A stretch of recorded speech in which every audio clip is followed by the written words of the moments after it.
नमस्कार मित्र, ही डाळिंब सोलापूरला प्लॉटमध्ये एक आहे. आता बघा, याची चौकी वगैरे एकदम सुंदर निघणं चालू आहे. प्रॉपर स्टेजला चौकी चालू आहे.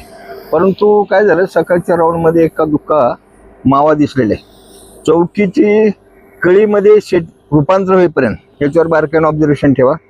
तुडतुडे, मावा, कोळी हे काय राहता कामा नये. हे अतिशय महत्त्वाचं आहे.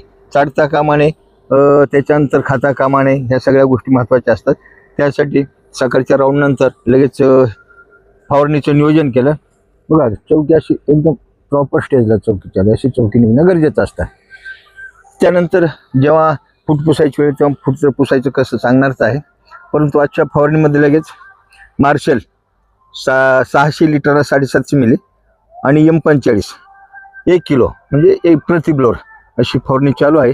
याच्यामध्ये काय होईल, 24 तासामध्ये जो एका दुका मावा आहे, मावा फार काही नाही, मावा तुडतुडे जास्त होऊ द्यायचे नाही, ऑब्झर्वेशनमध्ये ठेवायचे नेहमी आणि मग त्याच्यावर लगेच कार्यवाही करायचे. तर कोणाची ह्याच्यासोबत कटिंग असेल, मागे पुढे असेल, त्यांनी ऑब्झर्वेशन घ्या. काळा मावा आलेला आहे सगळीकडे, सध्याच्याला काळ्या मावाचं प्रस्त वाढलेलं आहे. ते असेल तर लगेच फवारणीचे नियोजन करा व फवारणी करून घ्या. नमस्कार.